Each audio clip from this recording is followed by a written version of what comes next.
इस वक्त Instagram x हर जगह एक ही बात चल रही है कि क्या डूम्सडे नियर है। डूम्सडे मतलब दुनिया का अंत, वो आखिरी दिन जब हम दुनिया को देख पाएंगे। तो इंस्टाग्राम एक्स जैसा प्लेटफॉर्म पे इस वक्त सारी फीड इसी चीज़ से भरी हुई है कि क्या डूम्सडे आ चुका है। तो चलिए मैं आपको बताता हूँ कि शुरुआत कहाँ से हुई। दरअसल कुछ दिनों पहले मेक्सिको के बीच जो कि है बाजा कैलिफोर्निया बीच, यहाँ पर एक और फिश देखने को मिला। अब और फिश की आप यहाँ देख सकती है, जो फिश यहाँ पे आपको बड़ी सी देखने को मिल रही है, यही है ओरफिश। और मेक्सिको के बीच पर हमें यही ओरफिश देखने को मिली। अब इसमें इतनी हैरानी वाली बात ये है कि ये जो ओरफिश है, ये एक डीप वाटर क्रीचर है। यानी हमारे ओशियन में लगभग 3300 मीटर नीचे की जो एरिया होता है, वहाँ पे ये सारी क्रीचर्स पाए जाते हैं। और ओरफिश का बाहर आना, वो भी सरफेस पे, बहुत ही रेयर इवेंट है। इसीलिए जब ये ओरफिश मेक्सिको के बीच पर देखा गया, तो लोग बहुत ज़्यादा हैरान हो गए कि आखिर ये ओरफिश आया क्यों? और इसी के बाद बैक टू बैक बहुत सारे ऐसे इंसिडेंट्स हो रहे हैं, जिससे डूम्सडे की जो थ्योरी है, इससे बहुत ज़्यादा स्पेकुलेशन मिल रही है, बहुत ज़्यादा यहाँ चर्चा में है। वो कौन-सा इंसिडेंट्स है, मैं आपको वो भी बताता हूँ। लेकिन फिलहाल आप यहाँ देख सकते हैं कि ये वो इंसान है जिसने इस ओरफिश की वीडियो को वायरल किया, ओरफिश इसे देखने को मिला। तो पहले जानते हैं हम कि ये ओरफिश का ये इतना रेयर इवेंट और इसे इतना हाइप क्यों मिला हुआ है? तो यहाँ पे आप देख सकते हैं कि आज से कुछ समय पहले जब ये ओरफिश आखिरी बार देखा गया था, ये जापान में देखा गया था। और जब जापान के बीच पे ये ओरफिश देखने को मिला, एक्चुअली 2 ओरफिश निकले थे वहाँ पे, तो उसके कुछ दिनों बाद वहाँ पे बहुत बड़ी सुनामी आ गई थी। तो इसलिए जापानीज़ कल्चर में इस ओरफिश को डूम्सडे फिश भी कहा जाता है। आप यहाँ देख सकते हैं, Japanese believe that if doomsday fish comes out on surface, it means disaster will follow. तो ये तो एक उनकी बिलीफ की बात हो गई। मगर इस ओरफिश से रिलेटेड और भी बहुत सारे इंसिडेंट्स हैं जो कि पहले हो चुके हैं पास्ट में। तो उन सारे इंसिडेंट्स के बारे में आपको बताता हूँ, यहाँ आप देख सकते हैं। अगस्त 2017 में 2 ओरफिश यहाँ फिलीपींस के शोर पे आए थे और उसके 1 दिन बाद वहाँ पे अर्थक्वेक आ गया 6.6 मैग्नीट्यूड का। तो ये भी एक तरह का यहाँ पे एक इंसिडेंस है, जो कि ये दिखाता है कि कुछ तो रिलेशन है या माइथोलॉजिकल ओरफिश में। मगर इसका एक काउंटर पार्ट भी ये है कि 2013 में जब 2 ओरफिश कैलिफोर्निया बीच पर आए, तब वहाँ पे कोई ऐसा कैटास्ट्रोफी या कोई ऐसा इंसिडेंस नहीं हुआ। तो ये अब आपके ऊपर, आप इस पे बिलीव करते हैं या नहीं करते हैं। और मैं आपको एक और इंसिडेंस के बारे में बताऊँ जो कि इससे कनेक्ट किया जा रहा था, वो ये था कि अर्थ पे एक सिटी किलर एस्टेरॉयड का यहाँ पे एक डेंजर रहा था। आप यहाँ देख सकते हैं कि नासा ने कहा था कि एक यहाँ पे एस्टेरॉयड है जिसका नाम है 2024 YR4। ये अर्थ से टकराने के लिए मतलब बहुत ज़्यादा इसके ये चांसेज़ हैं। ये चांस इतने ज़्यादा थे कि पहले तो जब इसे पहली बार कैलकुलेट किया गया, वो था 1%। और विदिन 1 वीक ऑफ कैलकुलेशन वो पहुँच गया था 3% पर। आप यहाँ देख सकते हैं कि इसका जो कैलकुलेशन था, वो यहाँ 3% चांस तक पहुँच गया। 3% बता दूँ बहुत ज़्यादा होता है, ऐसे तो आपको देखने में लगेगा, कि ये तो 3 ही परसेंट बोल रहा है, 97% चांस है कि नहीं टकराएगा। मगर 3% चांस भी बहुत ज़्यादा होता है जब हम बात करते हैं एस्टेरॉयड की। तो आप यहाँ देख सकते हैं कि अब ये न्यूज़ आई है नासा की ओर से, जब रिकैलकुलेट किया गया कि जो चांसेज़ है इस सिटी किलर Y34 एस्टेरॉयड की, वो अब ज़ीरो हो चुके हैं। यानी अब एक बहुत बड़ी रिलीफ़ है कि ये एस्टेरॉयड 100% अब हमारे यहाँ पे नहीं टकराएगा। तो जो रीसेंट कैलकुलेशन हुई इस YR4 एस्टेरॉयड की, ये हमें ये दिखाती है कि अब इसका अर्थ से टकराने के जो चांस है, वो 3% से गिरकर 0% हो चुका है। तो ये एक इवेंट था जिसे कनेक्ट किया जा रहा था उस ओरफिश वाले इंसिडेंट से। तो फिलहाल इसे आप कह सकते हैं कि ये बिल्कुल ही हम इससे डेंजर से बाहर हैं।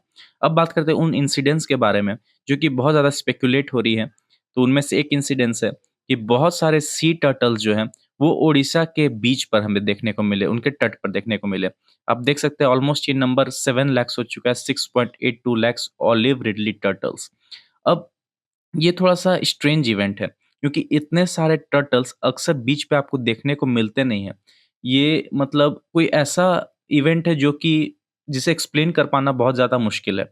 आप यहाँ देख सकते हैं कि ये एक तरह का वंडर इवेंट है कि आखिर इतने सारे टर्टल्स इतने लार्ज नंबर पे एक बीच पे कर क्या रहे हैं। और आपको ये बता दूँ कि हम इंसान अभी सी के बारे में केवल 3 से 5% ही जानते हैं। हम 97 से 95 से 97% अंडर सी क्या है, डीप ओशन में क्या है, इसके बारे में हमें कुछ पता नहीं है। आप यहाँ पे देख सकते हैं कि जो ओडिशा का जो एनवायरनमेंट है, इस मतलब इसका आंसर क्यों दिया गया कि आखिर ऐसा क्यों हो रहा है? तो कुछ साइंटिस्ट का मानना है कि ये टर्टल्स अंडे देने के लिए आए हैं, क्योंकि ओडिशा का जो बीच है, वो बहुत ज़्यादा फेवरेबल रहता है और इनके अंडे को हैच होने 45 से 55 दिन लगते हैं। तो अब इसके पीछे की क्या और सच्चाई है, उस पर और रिसर्च होगा कि क्या सचमुच ये नेस्टिंग करने के लिए आए हैं, अंडे देने के लिए आए हैं, या फिर यहाँ पे कोई और कारण है ओडिशा के इन टर्टल्स के बाहर आने का। और यहाँ पे आपको बता दूँ एक और स्ट्रेंज कुछ यहाँ इवेंट्स देखने को मिले हैं। जैसे कि पहला एक तो ये हुआ कि एक डीप सी क्रीचर है, जिसे कहते हैं सब एंजल फिश। ये बहुत ज़्यादा शैलो वाटर में रहता है, मगर अभी हाल ही दिनों में इसे ओशियन सरफेस पे देखा गया। क्योंकि ये सनलाइट के लिए आ रहा था, आपने ऐसे मूवीज़ में इस क्रीचर को ज़रूर देखा होगा। तो इसे भी फ़िल्म किया गया है, शूट किया गया है कि आखिर ये अचानक इतने सारे डीप क्रीचर्स ऊपर क्यों आ रहे हैं। उसके अलावा यहाँ पे एक व्हेल स्ट्रैंडिंग देखने को मिला, यानी एक मास व्हेल्स हुआ, जैसे कि आपको देखने को मिला ये जो व्हेल है, एक ऑलमोस्ट 150 फॉल्स किलर व्हेल्स जो है, वो बीच पे आए हैं, कहाँ पे? सामनिया शोर्स पे।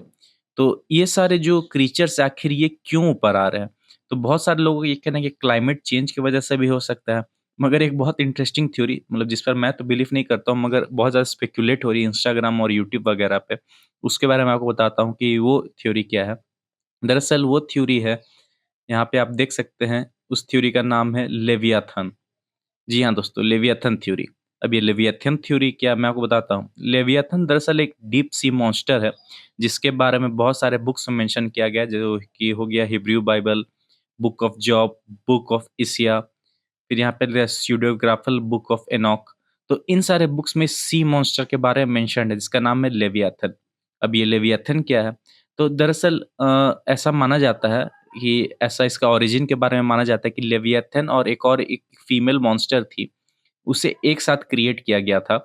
ये आप देख सकते हैं, the great fish in the sea and the words of Agur, ये रेफर करता है, मतलब एक बुक से रेफर करते हैं कि लेवियाथन उसके एक मेट को क्रिएट किया गया था, जिसमें से एक मेल थी और एक फीमेल थी।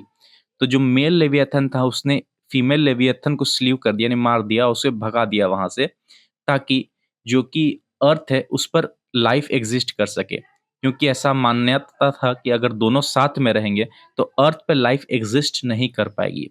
तो इसीलिए जो लेवियाथन था, अभी इसकी इतनी ज़्यादा चर्चा इसलिए हो रही है क्योंकि जो ये सारे डीप सी क्रीचर्स आप देख रहे हैं, जैसे ओरफिश हो गया, ये टर्टल्स हो गया, ये जो डीप सी क्रीचर्स ये ऊपर आ रहे हैं, तो इसे इस थ्योरी से कनेक्ट किया जा रहा है कि लेवियाथन जो है कि सी मॉन्स्टर है, वो ऊपर आएगा और ये बहुत ज़्यादा आतंक फैलाएगा। ऐसा तो ऐसा कुछ होने वाला नहीं है, बस एक माइथोलॉजिकल एक फ़ील है, आप कह सकते हैं एक थ्योरी है, जिसके पीछे कोई सच्चाई नहीं है, क्योंकि इतने सारे अगर होते, लेविएथन सच में होता तो भी कुछ ना कुछ उसका प्रूफ मिल गया होता, क्योंकि इतना बड़ा मॉन्स्टर अगर सी में रहेगा, तो इतने सालों से उसका कुछ ना कुछ प्रूफ हमें ज़रूर मिलता। तो ये बस एक बुक में लिखा गया स्टोरी है, जिससे इस वक़्त बहुत ज़्यादा स्पेकुलेट किया जा रहा है, बहुत ज़्यादा लोगों तक फैलाया जा रहा है। तो यही था यहाँ पे हमारे पास कि ये जो सारे इंसिडेंट्स हो रहे हैं, इसके पीछे का रीज़न क्या है? तो अगर मेरा ओपिनियन आप माँगे, तो मेरे ओपिनियन से ये 2 कारणों की वजह से हो रहा है। पहला कारण है क्लाइमेट चेंज। दोस्तों, अभी हमारे जो ओशियंस हैं, वो इतने ज़्यादा पॉल्यूटेड हो चुके हैं और जो पानी है, वो बहुत ज़्यादा पॉल्यूटेड हो चुका है, क्योंकि हम बहुत ज़्यादा सीवेज उस पे बहा रहे हैं। हमारा जो एटमॉस्फेयर है, जब बहुत ज़्यादा पॉल्यूटेंट्स है, तो जब पानी के साथ पॉल्यूटेंट मिक्स होता है और जो वो रेन होती है, फिर वही पानी ओशियंस में जाता है, वाटर में जाता है, उसे पॉल्यूट करता है, जिससे कि एक्वाटिक एनिमल्स को रहने में बहुत ज़्यादा परेशानी हो रही है। और दूसरा जो बड़ा कारण मुझे ऐसा लगता है कि जो टेम्परेचर बढ़ रहा है, जैसा कि आपको पता होगा कि टेम्परेचर को, मतलब जो एक टारगेट था क्लाइमेट चेंज का, वो ये था कि हमें 1.5 डिग्री से ज़्यादा टेम्परेचर नहीं बढ़ने देना है डिकेड वाइज। तो अब वो टेम्परेचर क्रॉस कर चुका है 2 डिग्री सेल्सियस। तो आप देख सकते हैं कि जब एवरेज टेम्परेचर बढ़ेगा, तो पानी में जब बर्फ पिघलेगी, पानी में चेंज आएगा, कंपोज़िशन में चेंज आएगा, पानी का टेम्परेचर बढ़ेगा, तो जो क्रीचर्स वो जो अडैप्ट कर जाएँगे उनके लिए तो ठीक है, क्योंकि हम जानते हैं बहुत सारे क्रीचर्स अडैप्ट कर पाते हैं। लेकिन वो सारे क्रीचर जो अडैप्ट नहीं कर पाते हैं, उनके लिए बहुत परेशानी वाली बात हो जाएगी। तो आप देख सकते हैं इसी कारण आपको नए-नए क्रीचर्स यहाँ देखने को मिलेंगे जो कि तट पर आएँगे। मुझे ऐसा लगता है कि पानी का टेम्परेचर यहाँ ज़रूर बहुत बड़ा वहाँ पे चेंज देखने को आ रहा है। इसलिए सारे जो क्रीचर्स हैं, ये ओरफिश हो गया या फिर और भी सारे क्रीचर्स हो गए, ये आपको देखने को मिलेगा, ये आपको तट पे आते हुए दिखेंगे, क्योंकि ये अडैप्ट नहीं कर पा रहे हैं इस पानी के टेम्परेचर के साथ। और जो पॉल्यूटेंट्स है, वो भी मेरे ख़्याल से बहुत ज़्यादा दिक्कत अभी तो ख़ैर और ज़्यादा इसमें रिसर्च होगी, डेवलपमेंट होगी, उसके बाद हमें और जानने को मिलेगा। फिलहाल इस वीडियो में इतना ही। Thanks for watching.